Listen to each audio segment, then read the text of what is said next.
ఆయన ఒక అబ్బాయిని తోలిరట. వీళ్ళు 40 మంది మూట అయ్యారంట. కాంగ్రెస్ వాళ్ళు గుండాలు 40 మంది మూట అయ్యి ఎట్లయితే బయటకు వస్తారని ఒక మనిషిని సారథి పెట్టారట. సారథి పెట్టి ఇక ఇవాళ ఒకటి ఉందట కేసు ఒంటే తెంకన్నది. అయితే ఈయన సాక్ష్యం చెప్పిండు అని సాక్ష్యం చెప్తాడు ఏమోనని ఖచ్చితంగా సాక్ష్యం చెప్పాడు. ఇంకొకటి ఉందట ఈ రోజు కాంగ్రెస్ వాళ్ళు ఈయన టీఆర్ఎస్ ఆయన ఇంతకుముందు గెలిచిండు మాజీ. ఇక ఈయన ఉంటే ఊర్లో కలవనీయడు, ఈయన తీసేయాలి సాక్ష్యాలు చెప్తున్నారని నా తమ్మిని ఒక మధ్యవర్తి పెట్టి తీసుకుపోయి అక్కడక్కడనే చేసేసారు. అందరూ ఆ కాంగ్రెస్ వాళ్ళు 40 మంది ఒంటే తెంకని ఎంతమంది చంపారో అంతమంది మీద ఉంది. ఒంటే తెంకని ఎంతమంది చంపారో అంతమంది మీద ఉంది. ఏం పగలు పెట్టుకున్నారు? ఏం పగలంటే ఇక ఒంటే తెంకన్న ఎలక్షన్ జరుగుతున్నాయిగా, ఇక చిన్న చిన్న గొడవలకు పెద్దగా చేసి ఆయన చంపేసారు. ఇక ఆయన చంపి ఇక ఈయన ఉంటే ఈయన ఒక లీడరు, ఇక ఈయన తీసేస్తే ఇక ఎదురు లేరు ఎవరు లేరు అని సాక్ష్యాలు చెప్పారని ఈయన కూడా తీసేసి నిన్న మధ్య 10 రోజులు అవుతుంది. మధ్యలో జరుగుతూనే ఉన్నాయి, పోతూనే ఉన్నాయి. ఇవాళ ఒక సాక్ష్యం ఉందంట. సాక్ష్యం రియల్ గా చెప్పేసిందట. ఇంకా ఉన్న సాక్ష్యం చెప్తే ఇక మేము జైలుకు పోతాం. ఇక అదైతే ఇదైతే ఇక అట చంపినా ఇక అట్నైనా పోయేది ఇట్నైనా పోయేది. ఈయన కూడా తీసేసాం. 2 చిన్న పాపలే, 28 ఏళ్ళు ఆ పాపకు, పెండ్లి అయిన పాపకు. నా బిడ్డకు చిన్న పిల్లలు. మీరు ఏ న్యాయం చేసినా మీరే నాయన, నా బిడ్డలకు ఏ న్యాయం చేస్తానో వాళ్ళను కూడా అట్నే చేయాలి నాయన. మేఘాలు పోదు నాయన, నా దేవుడు, నా బిడ్డ నుంచి నాయా దేవుడు. నిన్న 11ంటికి మాది ఎల్కారం గ్రామం, మాజీ సర్పంచ్ చింతలపాటి మాధవ్. నిన్న 11ంటికి ఇంట్లో నుంచి వెళ్ళిండు. ఫస్ట్ ఎవరో ఫోన్ చేసిర్రు. ఫోన్ చేస్తే మాట్లాడి ఆడబెట్టి సైలెంట్లో పెట్టి బ్రష్ వేసుకున్నాడు, స్నానం చేసి వచ్చిండు. 11 అయింది అప్పటికి టైము. మళ్ళీ సైలెంట్లో నుంచి ఫోన్ చేసి మాట్లాడి, డాడీ నేను బయటకు వెళ్తున్నా డాడీ అంటే, మమ్మీ ఫోన్ ఖరాబ్ అయింది డాడీ, ఫోన్ తీసుకుపోయి షాప్లో డాడీ అని అంటే, మమ్మీ ఫోన్ తీపో డాడీ అని అనగానే మమ్మీ ఫోన్ తీసుకుపోయి ఇయ్యగానే తీసుకున్నాడు. సరే డాడీ నేను మధ్యాహ్నం వస్తలే డాడీ బాగా చేయించుకొని అని అన్నాడు. అని వెళ్ళిపోయాడు. చిన్న పాపని బండి మీద తిప్పి పైకి తీసుకొచ్చి దింపి వెళ్ళిపోయాడు. ఇక నా దగ్గర ఫోన్ లేదు, నేను ఫోన్ చేయలేదు. ఫోన్ చేయకుంటుంటారుకే 4 గంటలకి మాడిబిడ్డ భర్త ఫోన్ చేసిండంట. క్యాంప్ ఆఫీస్లో ఉన్న మధు ఏడున్నావు అని అంటే, క్యాంప్ ఆఫీస్లో ఉన్న బావా నేను వస్తున్నా బావా అని చెప్పిండంట. అయితే రా మధు 4 అవుతుంది ఇంకా రావట్లేవేంది అని అంటే, వస్తున్నా బావా అని. మళ్ళీ ఇంకా రావట్లేడు అని మళ్ళీ ఫోన్ చేస్తే మళ్ళీ ఎత్తిండంట. ఎత్తి బావా వస్తున్నా, ఇంటికే వస్తున్నా అని చెప్పిండంట. సర్లేరా నేను డ్యూటీకి పోతున్నానని ఆయన డ్యూటీకి వెళ్ళిపోయిందంట. కానీ ఫోన్ కట్ చేసిండంట. ఇక వస్తుండులే అనుకోని ఫోన్ కట్ చేసిండంట. వస్తాడు అనుకోని ఇక 8:30కి ఆయన డ్యూటీ అయిపోగానే నా దగ్గరకు వచ్చిండు. నా దగ్గరకు వచ్చి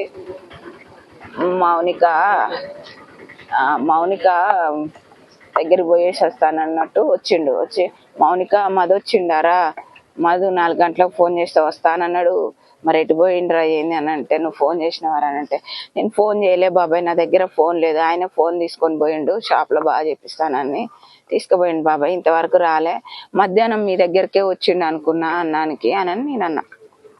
అంటారుకే మళ్ళా ఫోనే చేసిండు. ఫోను 8:30కు ఫోన్ చేస్తే ఎత్తట్లేడు. మళ్ళీ ఇంకోసారి చేయ బాబాయ్ అని అన్న. అయితే మళ్ళీ రింగ్ అయింది కానీ ఎత్తట్లేడు. ఎత్తకుంటుంటారుకే ఆయనకు బాబాయ్కి ఫోన్ వచ్చింది. అరే ఫోన్ ఎత్తే నేను మాట్లాడతలేరా అనుకుంటా, వస్తలేరా, వస్తే నా కాడికన్నా వస్తాడు ఇంటికన్నా వస్తాడు అని అనుకుంటా ఇక ఆయన వెళ్ళిపోయిండు. 11 అయింది. ఇక వస్తాడేమో అని అనుకున్నా. రోజైతే 10 గంటలకు అట్లా వస్తాడు, ఫ్రెండ్స్ తోటి తాగి జిమ్ముకు పోతాడు. ఇక 11 గంటలకు వస్తాడేమో అని అనుకొని ఇక నేను 2 పిల్లలు పెట్టుకొని నేను పడుకున్నా. అయితే 11ంటికి డోర్ సౌండ్ అయింది. డోర్ సౌండ్ కాగానే చిన్న పాప నా చేతి మీద పండుకొని లేస్తలేదు. లేవకుంటుంటారుకే అమ్మ డాడీ వచ్చినట్టుంది డోర్ దీపో తల్లి అని అన్న. డోర్ దీపో అనగానే డోర్ తీయంగానే మా చిన్న ఆడబిడ్డ పెద్ద ఆడబిడ్డ ఇద్దరు వచ్చారు. రాగానే మౌనిక నువ్వు ఫోన్ చేసినవారా మా అన్నకి అని. నా దగ్గర ఫోన్ లేదురా, పక్కన కానీ ఎవరు లేరు, కింద కానీ ఎవరు లేరు, నేను ఫోన్ చేయలేదురా అని అంటే, మా అన్న ఫోన్ ఎత్తట్లేడురా, ఎక్కడ పోయిండ్రా అని అన్నది. ఏమోరా నాకు తెలియదు, రాలేడురా, మధ్యాహ్నం వస్తానన్నాడు, ఇంతవరకు రాలేడు, ఏమి చెప్పలేడు, ఏమి చెప్పకుండానే పోయిండు అని నేను అన్నా. అనగానే ఇక బయట పోలీస్ స్టేషన్ పోయి పిటిషన్ ఇద్దాంపా అని అన్నది. రూరల్ పోలీస్ స్టేషన్ పోయినా, అక్కడ పోయి పిటిషన్ ఇచ్చేసి వచ్చిన.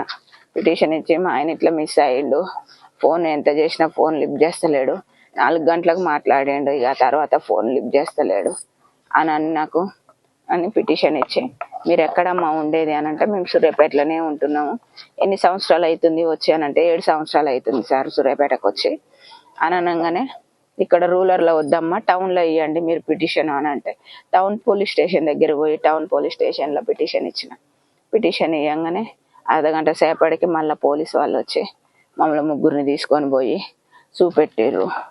చూపెట్టగానే నా భర్తని మూట కట్టి మోరిలో పడేసి వెళ్ళిపోయారు. ఎల్కారం స్టేజ్ దగ్గర.